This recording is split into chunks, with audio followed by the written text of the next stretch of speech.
तो मैं सरिता मिश्रा आपको सेकंड पेपर का कुकरी के बच्चों को सेकंड पेपर का अगला चैप्टर पढ़ा रहे हैं।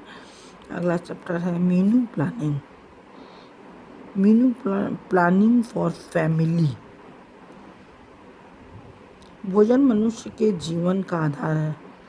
भोजन ही वह साधन है जिसके द्वारा हम शरीर निर्माण, ऊर्जा, उष्णता, शरीर की सुरक्षा तत्वों को प्राप्त करते हैं। यही कारण है कि उचित भोजन न मिलने से शरीर कमज़ोर और रोगग्रस्त हो जाता है। शरीर को हिष्ट पुष्ट एवं स्वस्थ बनाए रखने की आवश्यकता है।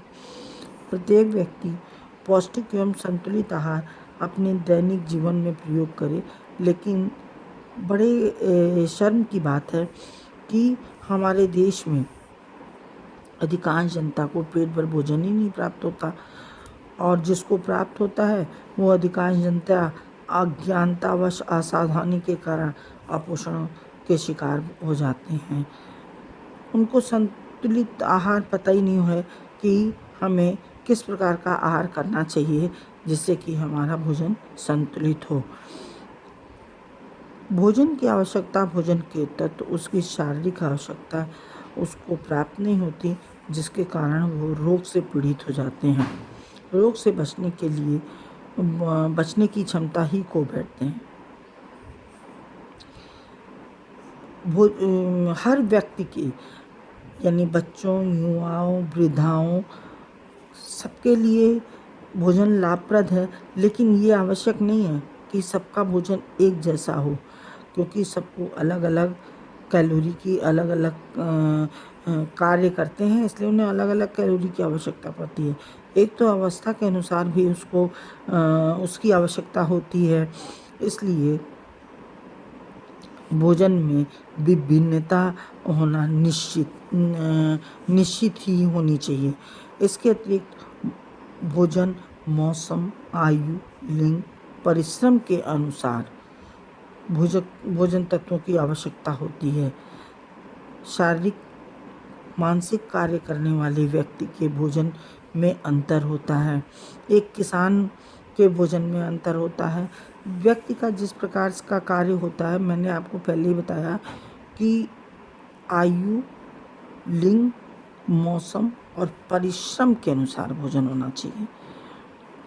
अब बच्चे जितना खाएंगे उतने युवावस्था वाले नहीं खाएंगे, उतना वृद्धावस्था वाले नहीं खाएंगे। जिसका जिस प्रकार का कार्य होता है, लड़के और लड़कियों के भी आहार में अंतर होता है, तो ये गृहिणी का कर्तव्य है कि वो किसको किस प्रकार का आहार दे, जिससे कि वो उनका पेट भी भरे, और सबसे बड़ी बात यह है कि उनके आवश्यकताओं की पूर्ति हो और शारीरिक आवश्यकताओं की पूर्ति हो, भोजन के पोषकता की पूर्ति हो। बाल्यावस्था के शरीर एवं मानसिक वृद्धि के लिए अधिक मात्रा में पोषक तत्व की आवश्यकता होती है। वृद्धावस्था में साधारण सुपाच्य तथा विटामिन युक्त भोजन की आवश्यकता होती है। विटामिन युक्त भोजन की इसलिए वृद्धावस्था में आवश्यकता होती है बच्चों कि विटामिन जो है वो रोग निवारक तत्व है। तो वृद्धावस्था में जो है रोगों से उन रोग प्रतिरोधक क्षमता कम हो जाती है। उनको हल्का सुपाच्य और विटामिन युक्त भोज्य पदार्थ देना चाहिए। मनुष्य की कैलोरी मनुष्य के कार्य पर निर्भर करती है, जो कि आपकी किताब में इसके आगे दिया हुआ है कि 1 वर्ष से कम आयु के लिए बालक बालिका जो है वो 5 साल तक एक ही होते हैं, एक ही कैलोरी होती है लड़के और लड़कियों की, क्योंकि वो बच्चे होते हैं, उनका सब कार्य एक जैसा होता है।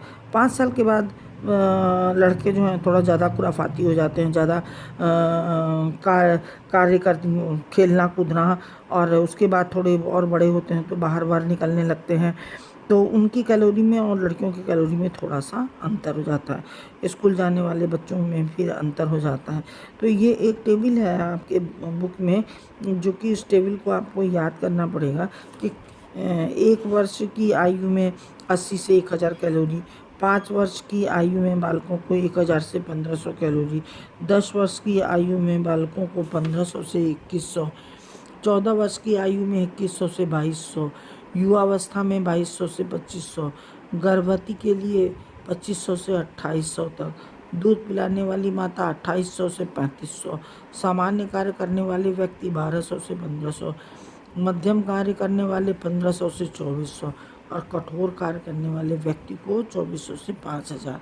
अत्यधिक कठोर कार्य करने वाले व्यक्ति को 5000 से 6000 तक की कैलोरी की आवश्यकता पड़ती है। तो ये तो ध्यान रखना है कि गृहिणी को ध्यान रखना होता है कि वो किस तरह के कार्य करने वाले व्यक्ति को किस प्रकार का भोजन देना चाहिए। इसमें हमको सुबह से लेकर के रात तक का भोजन का मेनू बनाते हैं कि सुबह नाश्ते में क्या हो ना। भोजन को हम जो है वो 7 चरणों में बांटते हैं।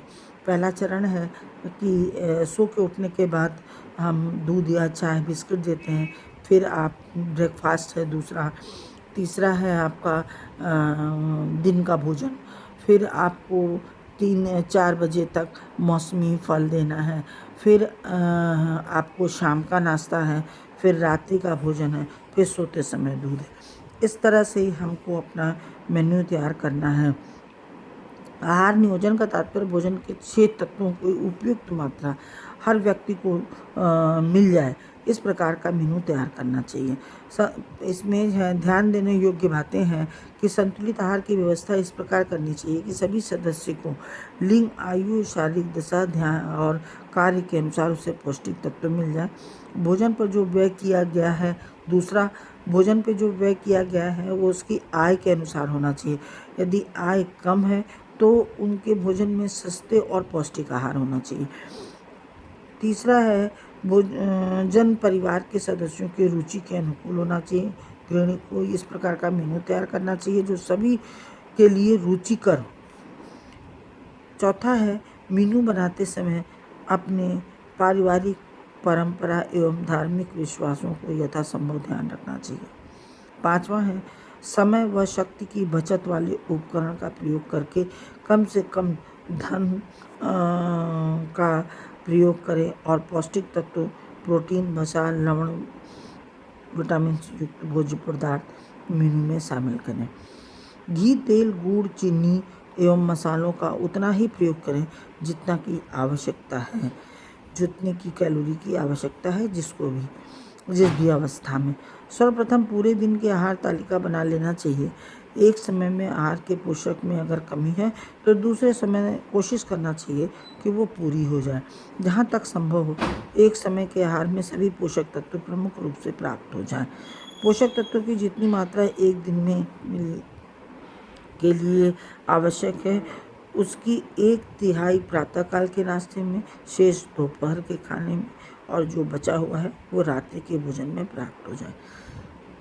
दैनिक मेनू में इस बात का ध्यान रखना चाहिए कि सब्जी जो है वो रसेदार है तो सूखी भी हो, गरिष्ठ हो तो दूसरी हल्की हो। दोपहर और रात्रि के भोजन में एक समान सब्जी ना हो। रात्रि का भोजन हल्का और सादा हो। इस प्रकार से उसको तैयार करना चाहिए। अब मैं आपको एक जो है भोजन में रेशेदार भोज्य पदार्थों का अधिक प्रयोग करना चाहिए। इसके बाद मैं आपको एक भोजन के अब मैं आपको कल ये बता दूंगी कि एक दिन की आहार तालिका किस प्रकार से तैयार करें जिससे कि भोजन के सभी तत्व प्राप्त हो जाएं। कल मैं इसको कंप्लीट कर दूंगी आपको।